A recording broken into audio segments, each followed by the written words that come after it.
So our church building is an iconic feature in the townscape of Lurgan.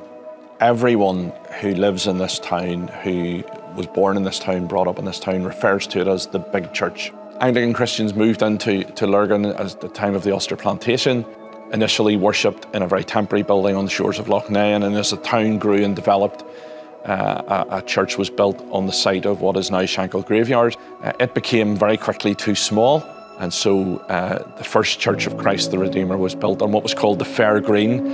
In 1859, a revival spread across this part of the island of Ireland, and in the space of a few months, over 100,000 people were converted to Christ. Lurgan was part of that movement of God at that time, and as a result of that, the parishioners took a very courageous decision to enlarge their church, and so the building that we're in now was built and opened in 1863 as a result of the revival.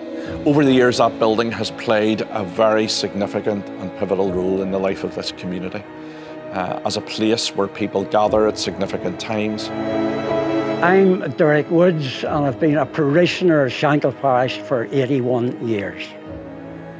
The Ian Knox mission was a major milestone in the life of Shankill, life-changing for many. 151, I say it again, 151 men, women and young people from across Lurgan came to faith in those 2.5 weeks. It was life-changing for the parish as well. Over the following few years, gifts were identified and put to use. New ministries evolved. The Shankill Parish Charity Association was formed, and among other things, many other things, the Jethro Centre was built. It's a hub of community outreach. There's lots of programs happening here. People from all parts of the community find this a safe space, and I don't think it's insignificant that we find ourselves just at this time of reimagination that we're worshipping here.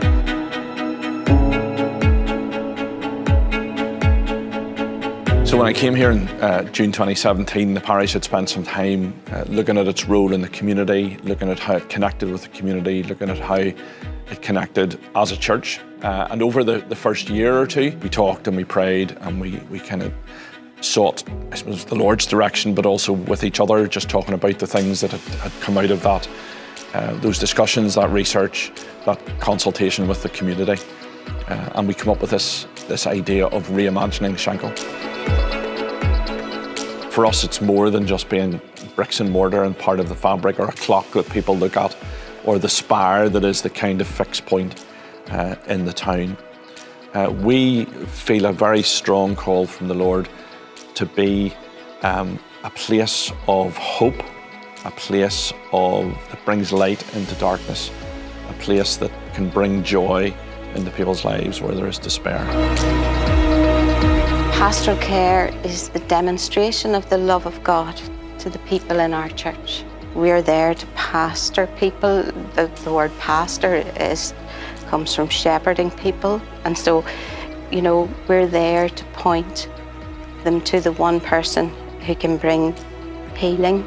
I think children are important in the church because they are the future of our church. And they're not just the future, though, they're also the present. I think the biggest need for kids is to find somewhere where they belong. They can come to a place where they're accepted for who they are, that they're not forced into sitting quietly with their arms folded in a pew, but actually there's a sense of they can have fun, express themselves, understand the Bible in a way that is relevant to them. Investing in young people is important because you're seeing young people grow into adults that they can then reinvest into young people that come again. They see the value in investing in a younger generation that are growing into where they are, and then that cycle repeats itself and repeats itself.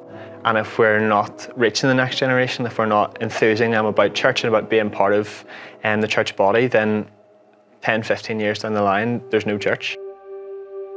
The majority of my role is being around the Jethro Centre that we're in at the minute, and being around the local area, meeting people, building up relationships with people, and trying to create those opportunities to share faith and the vision of Shankill.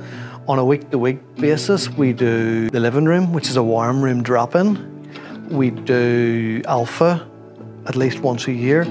in the local cafe. My first introduction to church was when I met my wife, Leanne, in 1997. I was a complete atheist. Yeah, she started sort of encouraging me to go along with her to church. We actually had a discussion about this Alpha course that she kept talking to me about. I really didn't know anything about Alpha at all. I just knew that it was a group of people that'd meet up who maybe were atheists or didn't really, had lots of questions that they needed answers on.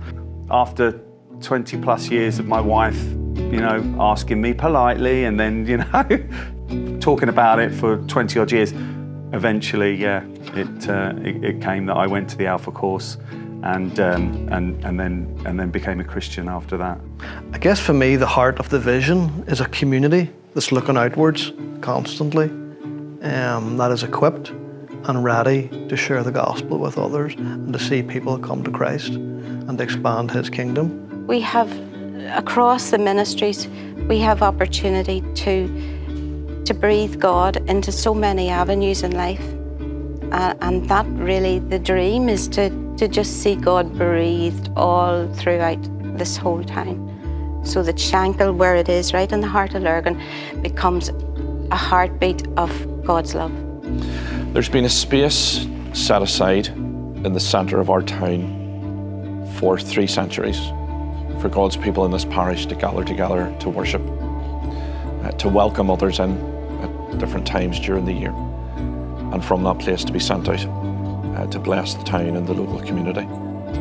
We believe that is where God has placed us, in the heart of our town. We also believe that there is some strategic significance in where we're situated, almost on the line that divides one part of our community from another.